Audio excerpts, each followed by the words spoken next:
Hello বন্ধুরা, good morning. আজকে আবার একটি নতুন দিন শুরু করছি তোমাদেরকে সঙ্গে নিয়ে। আশা করছি তোমরা সকলে খুব ভালো আছো আর আমরাও বেশ ভালো আছি। আজকে হলো মঙ্গলবার আর এখন ঘড়িতে বাজছে ওই ভোর 5টা মতো। তো দেখো সকাল সকাল উঠে ঘর ঝাড় দিয়ে নিচ্ছি, কারণ এই গতকালকে থেকেই বাবাইয়ের মর্নিং স্কুল শুরু হয়েছে। তো ওকে স্কুলে পাঠানোর জন্য রেডি করতে হবে, তো সেই জন্য আরও একটু আগে ঘুম থেকে উঠেছি। আর তোমরা তো জানোই এমনিই আমি সকাল সকাল ঘুম থেকে উঠতে হয় আমাকে। তো দেখো বাসি ঘরটা ঝাড় দিয়ে একটু ফ্রেশ হয়ে নিলাম, তারপর রাতের পোশাকটাও চেঞ্জ করে নিলাম। তো এখন হচ্ছে বাবাইকে ঘুম থেকে তুলে ওকে ফ্রেশ হতে পাঠাবো। তো গাড়ি আসবে 6টা 10-এর মধ্যে, তো তার মধ্যে কিন্তু ওকে রেডি করাতে হবে। আর কি বলতো, মর্নিং স্কুল হলে সুবিধা যেমন আছে তেমন অসুবিধাও আছে। কারণ সকালবেলা ওই যে আমার রান্না করা থাকে, তো ওর স্কুলের জন্য রেডি করানো আবার রান্না করা দুটোই একই টাইমে হয়ে যাও, খুব অসুবিধায় পড়তে হয় আর কি। তো সেই জন্য হাতে একটু সময় নিয়ে উঠেছি, যাতে ওকে একটু আগে রেডি করিয়ে দিয়ে ওকে বসিয়ে রাখলেও পরে যেন আমি রান্নাটা ঠিক টাইমে বসাতে পারি।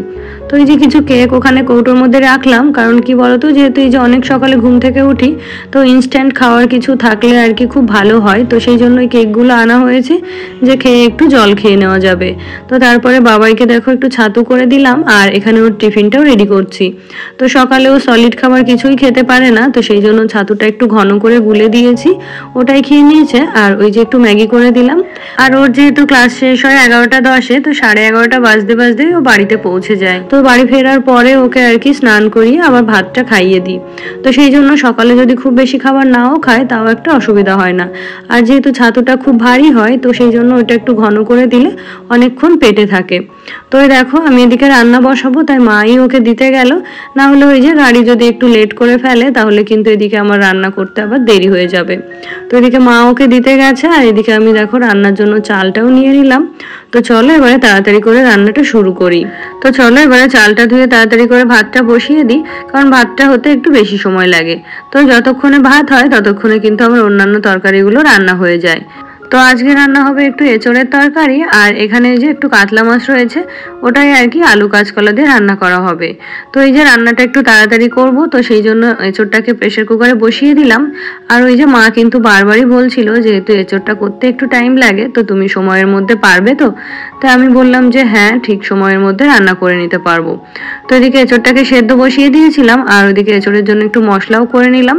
তো এই যে আগেই বলছিলাম যে আমাদের বাড়িতে এঁচোড়টা ওই যে এই চিংড়ি মাছ ছাড়াই এমনি প্লেনই খাওয়া হয়, কারণ বাবা যেহেতু চিংড়ি মাছ খায় না, তো সেই জন্য আর কি শুধুমাত্র ওই যে পেঁয়াজ রসুন আদা এগুলো দিয়ে আর কি এঁচোড়টা করা হয়।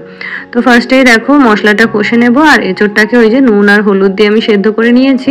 আর এই দেখো যেহেতু প্যাকেট থেকে লঙ্কার গুঁড়োটা দিয়েছি, তাই একটু বেশি করে পড়ে গেছে। আর এখানকার যে লঙ্কা গুঁড়োর কৌটোটা সেটা রয়েছে উপরের রান্নাঘরে।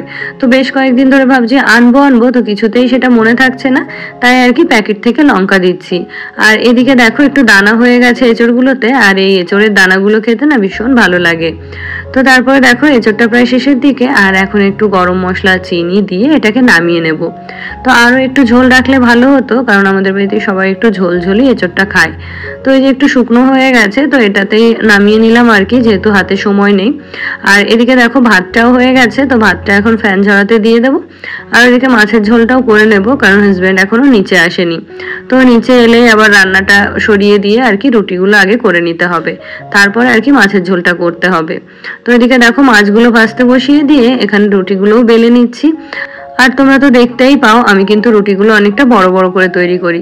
তার কারণ হলো এই যে যতটুকু পরিমাণে আটা দিয়ে আমি 2টো রুটি করছি, এই সম পরিমাণ আটা দিয়েই যদি আমি 3টে রুটি করে দিই, তাহলে কিন্তু হাজব্যান্ড কিছুতেই ওই 3টে রুটি খাবে না। তো এটা বারবার প্রমাণিত হয়েছে। তো আমি সেই জন্য ওই 3টে রুটির আটা দিয়েই 2টো রুটি করে দিই, ও কিন্তু দিব্যি খেয়ে ওঠে। তো তারপরে দেখো রুটি দুটো করে ওকে এখানে খাবারটা দিয়ে দিলাম।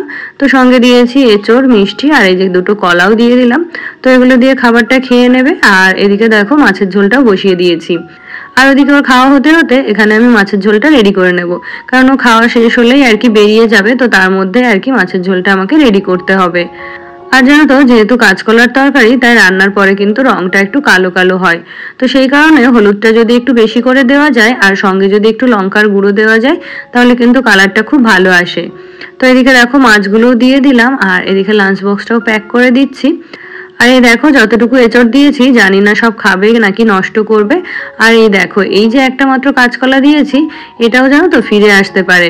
তো এইরকমই আর কি খাওয়া দাওয়া করে। তো এই দেখো লাঞ্চ বক্সটা প্যাক করে দিলাম। তো এবারে চলো বাবার জন্য একটু চা করে ফেলি, কারণ আজকে বাবা তাড়াতাড়ি ঘুম থেকে উঠে গেছে। অন্যান্য দিন বাবা ওই 9:30-10টার দিকে ঘুম থেকে ওঠে। আর ওই যে বাবাকে যেহেতু স্কুলের গাড়িতে দিতে যেতে হয়, তার জন্য বাবা হয়তো এই 10টার সময় ঘুম থেকে ওঠে। আর সেটাও যদি না করতে হতো তাহলে বাবা কিন্তু আরো বেশিক্ষণ ধরে ঘুমোতো। তো এই যে বাবার জন্য চাটা এখানে দিয়ে গেলাম, আর ওইদিকে মায়েরও পুজোটা হয়ে গেছে। তো অন্যান্য দিন চাটা করে আমি তো ফ্লাক্সে রাখি, তো আজকে মা বললো কাপেই রেখে দাও, কারণ উনি একটু পরে এসেই চাটা খাবেন। তো এদিকে দেখো রান্নাঘরের কাজ তো কমপ্লিট হয়ে গেল। তো এবারে চলো উপরের কাজগুলো তাড়াতাড়ি করে ফেলি। তো এই যে দেখো বিছানাটা তোলা হয়নি, তো হাজবেন্ড যতটুকু পেরেছে গুছিয়ে রেখে গেছে, মানে মশারিটা ভাঁজ করেছে। ওদিকে যে গায়ে কাঁথাগুলো দিই সেগুলোও ভাঁজ করে রেখে গেছে। আর জানো তো আজকে একটা বিশেষ দিন রয়েছে। তো আজকে হলো আমাদের 9th অ্যানিভার্সারি। তো এই যে দেখতে দেখতে কিন্তু বিবাহিত জীবনের 9টা বছর আমরা পার করে ফেললাম। আর জানো তো প্রত্যেকটা বছর আমাদের অ্যানিভার্সারিটা ছোটখাটো ভাবে হলেও কিন্তু সেলিব্রেট করা হয়। তো সেই মতো করে আজকেও হাজবেন্ডকে সকালবেলা জিজ্ঞেস করলাম যে আজকের প্ল্যান কি। তো ও বললো অফিসে কাজের একটু প্রেশার রয়েছে, জানি না কখন ফিরবে, তো তারপরেই আর কি দেখা যাবে। তো সেই মতো ভাবে আর 5টা সকালের মতো আজকের সকালটাও আমার কাটছিল। তো এদিকে দেখো এই বেডশিটটা একটু চেঞ্জ করে দিলাম, কারণ এই যে বেডশিটটা আমার কাছে রয়েছে এটা কিন্তু আমি ভুলেই গেছিলাম। তো পুরোনো কিছু ফটো দেখতে দেখতে হঠাৎ মনে পড়ে গেল যে এই বেডশিটটা তো আমার রয়েছে। আর ওই বেশ কয়েকদিন ধরে ওই প্রিন্টেড বেডশিটগুলোই আমি ইউজ করছিলাম। তো এদিকে দেখো ইয়েলো বেডশিটটা পেতে নিলাম। আর দেখো এটা যেহেতু সলিড কালার, তাই এই কালার কম্বিনেশনটাকে আর একটু ভালো করার জন্য এখানে ওই অরেঞ্জ কালারের বালিশের কাভারগুলো পরিয়ে দিয়েছি। আর এখানে দেখো এই বেডশিটটা আমি দিয়ে দিলাম, এতে করে দেখতে তো ভালো লাগবেই। আর অনেক সময় বাবাই হচ্ছে এর উপর ড্রয়িং করতে বসে, তো অনেক সময় পেন্সিলের ডাস্টগুলো পড়ে বেডশিটটা নোংরা হয়ে যায়। তো এই অরেঞ্জ কালারের বেডশিটটার উপর বসলে নোংরাটা অতটাও বোঝা যাবে না। আরও অনেক সময় চকলেট চিপস এটা ওটা খায়, তো ওই ইয়েলো বেডশিটটায় না অল্পতেই দাগ লেগে যেতে পারে। তো সেই জন্য ওই বেডশিটটা দিয়ে রাখলাম যে অন্যান্য কাজগুলো আর কি ওটার উপর বসে করা যাবে। আর জানো তো এই যে আমার 9 বছর বিয়ে হয়েছে, এই 9 বছরই প্রত্যেকবার অ্যানিভার্সারিতে আমার হাজবেন্ড কিন্তু আমাকে গোল্ড জুয়েলারি দেয়। তো এবারেও দিয়েছে, তো সেটা তোমাদের সাথে রাতে শেয়ার করব। আর চলো তোমাদেরকে একটা জিনিস দেখাই। তো এই যে ফটো ফ্রেমটা দেখছো এটা কিন্তু আমাদের 7th অ্যানিভার্সারির ফটো। তো ওই যে অ্যানিভার্সারিটা সেলিব্রেট করেছিলাম আর সেই বছর এই শাড়িটা নিয়েছিলাম আর সঙ্গে গোল্ড জুয়েলারি। তো আজকে কিভাবে সেলিব্রেট করব সেটা কিন্তু এখনো তোমাদের সাথে বলতে পারছি না। তো বিকালের দিকে হাজবেন্ডকে একটু ফোন করব, ও যদি আগে বেরোতে পারে তাহলেই হবে, না হলে তো হলো না। তো চলো এবারে তোমাদের কিছু কমেন্ট পড়ে ফেলি। তো আমার গত ভিডিওতে কমেন্ট করেছিল জয়া চ্যাটার্জি দিদিভাই। তো দিদিভাই লিখেছে খুব সুন্দর সাজানো আর তোমাকে খুব ভালো লাগে। তো থ্যাংক ইউ দিদিভাই, আমার ভালোবাসা নিও। তারপরে কমেন্ট করেছিল সত্যপ্রিয় নস্কর আইডি থেকে। তো উনি লিখেছেন উনি আমার হোম ট্যুর দেখতে চান, আর আদেও কি আমি আমার চ্যানেলে আমার হোম ট্যুর দিয়েছি নাকি সেটা উনি জানতে চেয়েছেন। তো না, আমি আমার চ্যানেলে কোনো হোম ট্যুর দিইনি। তো আশা করছি খুব তাড়াতাড়ি আর কি হোম ট্যুর দেবো। আর কি হয় বলো তো, যেহেতু হোম ট্যুর দিতে গেলে বাড়িটাকে সুন্দর করে সাজাতে হয়, তারপরে আবার সেটাকে শুট করতে হয়, তো একদিনে না অনেকটা প্রেশার পড়ে যায়। আর যেহেতু এদিক ওদিক মুভ করতে হয়, তো সেই জন্য কাউকে না কাউকে একজন ক্যামেরাটা ধরে দিতে হয়।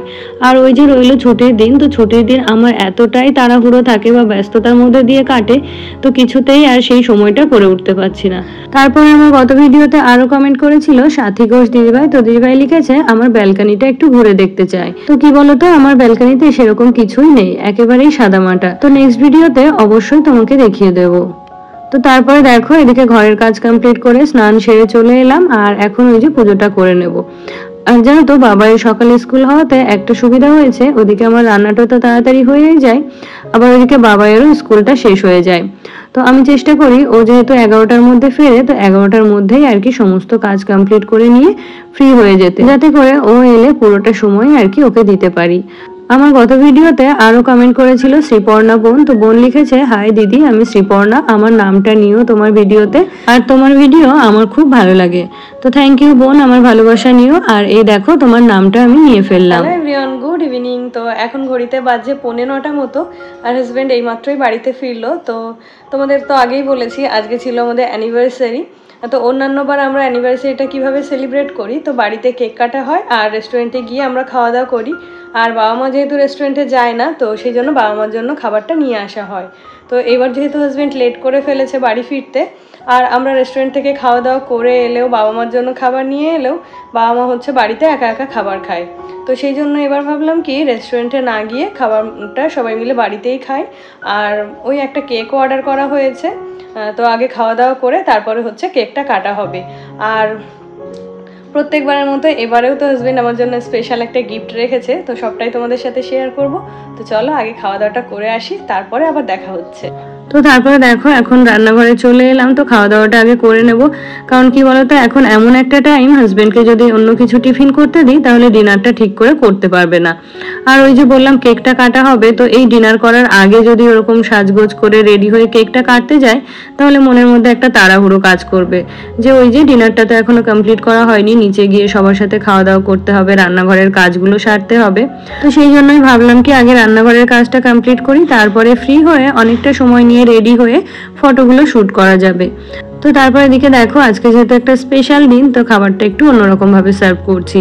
তো সেই জন্য দেখো সুন্দর একটা টেবিল ক্লথ পেতে নিয়েছি। আর ওই যে আজকে আনা হয়েছে বিরিয়ানি, তো মা তো খায় চিকেন বিরিয়ানি, তো মার জন্য আনা হয়েছে চিকেন বিরিয়ানি আর বাকিদের জন্য মাটন বিরিয়ানি। তো এখানে বাবাইকে, হাজবেন্ডকে আর শ্বশুরমশাইকে খাবারটা দিয়ে দিচ্ছি। তো পরের ব্যাচে আমি আর মা বসবো। আর যেহেতু প্রথম বছর থেকে এখনো পর্যন্ত কিন্তু প্রত্যেক বছরই আমাদের অ্যানিভার্সারিটা সেলিব্রেট করা হয়। আগে ওই একই রকম ভাবে বিরিয়ানি আনা হতো, কেকটা যদিও আনা হতো না, তো সেই জন্য আর কি এখনো সেটাই করি। আর এগুলোতে জানো তো আমার শ্বশুর শাশুড়ি কখনোই কিন্তু কোনো আপত্তি করে না। আর জীবনে আর কি আছে বলো তো, এই যে দুটো একটা স্পেশাল দিন, বার্থডে, অ্যানিভার্সারি, তো এগুলোই যদি নিজেদের মতো করে সেলিব্রেট না করলাম বা এই বিশেষ দিনগুলোকে একটু স্পেশাল করে না রাখলাম তাহলে আর কি করলাম বলো তো। আর জানো তো আমি বিশ্বাস করি এই সংসারের সবার সাথে থেকেই কিন্তু সমস্ত আনন্দ, সমস্ত সুখ খুঁজে নিতে হয়। আর জানো তো দুপুরবেলা থেকেই মা জিজ্ঞেস করছিল যে আজকে আমাদের কোনো প্ল্যান আছে নাকি, বা আমরা বাইরে খেতে যাব নাকি, বা বাড়িতে খাবার এনে খাবো নাকি। তো সেই মতো করে উনি আর কি চাল দেবেন। তো আমি বললাম না, আপনার ছেলে তো এই কথা বলে গেছে, তো আজকে তো আমাদের কোনো প্ল্যান নেই, আপনি সকলের জন্য ভাতই রান্না করে রাখুন। তো সেই মতো করে মা যেহেতু দুপুরে ভাতটা করে, তো ভাতটাও রান্না করে নিয়েছে বেশি বেশি করে। আর হাজবেন্ড ওই যে বাড়ি ফেরার সময় ফোন করে বলল যে ও বিরিয়ানি নিয়ে আসবে। তো ওই যে খাবার দাবারগুলো সব এক্সেস হয়েছে, তো সেগুলোকে ফ্রিজে তুলে দিয়েছি। আর এখন এই যে সকলে মিলে বিরিয়ানি খাচ্ছি। তো এদিকে বাবার খাওয়া হয়ে গেছে, আর এখন আমি আর মা বসবো। আর কি বলতো আমার হাজবেন্ডের বা বাবাইয়ের যখন বার্থডে সেলিব্রেট করা হয় তখন কিন্তু আমার শ্বশুর শাশুড়ি মা সেখানে থাকেন বা আমরা ওখানে ডাকি, কিন্তু এই যে আমাদের অ্যানিভার্সারিটার সময় যখন কেক কাটা হয় তখন কিন্তু আমি ওনাদেরকে ডাকি না, একটু অকওয়ার্ড ফিল হয়। তো সেই জন্যই আর কি আমরা তিনজনে কেকটা কাটবো। আর ওই যে কেক কাটা হলে পরে তো সকালে ওনাদেরকে দিয়ে যাব। আর যদিও শুধুমাত্র কেক কাটা, আমরা তো কোনো অশ্লীল কিছু করি না, তবুও কেমন বাবা মার সামনে অ্যানিভার্সারি কেক কাটছি, এটা একটু অকওয়ার্ড ফিল হয়। তো তারপরে দেখো ডিনার কমপ্লিট করে এখন উপরে চলে এলাম। তো এখন একটু রেডি হয়ে নেব। আর অ্যানিভার্সারি উপলক্ষে গয়না কিনলেও শাড়ি কিন্তু কেনা হয়নি, আর এই শাড়ি ব্লাউজ দুটোই কিন্তু নতুন। তো দেখো ডিনার কমপ্লিট আর এখন এসে রেডি হয়ে নিয়েছি। তো এই শাড়িটা পরলাম। এই শাড়িটা হচ্ছে গত বছর পুজোতে বাবা, মানে এই বাড়ির বাবা আমাকে দিয়েছিল। তো বিভিন্ন কারণে আর কি পরা হয়নি, মানে ব্লাউজ রেডি ছিল না, তো সেই জন্য একটা দিনও এটা পরা হয়নি। তো আজকে ভাবলাম একটা নতুন শাড়ি পরার দরকার, তো অ্যানিভার্সারি উপলক্ষে তো শাড়ি কেনা হয়নি, তো সেই জন্য দেখো বাবার দেওয়া শাড়িটাই পরে নিলাম। তো আমাকে কেমন লাগছে তোমরা জানিও। আর এই জুয়েলারিটা পরেছি, এটা আমার পুজোর সময়ই নেওয়া ছিল। আর আজকে যেটা হাজব্যান্ড দিয়েছে সেটা তোমাদের সাথে পরে শেয়ার করব। তো চলো এখন কেকটা কাটি, তারপরে আবার দেখা হচ্ছে।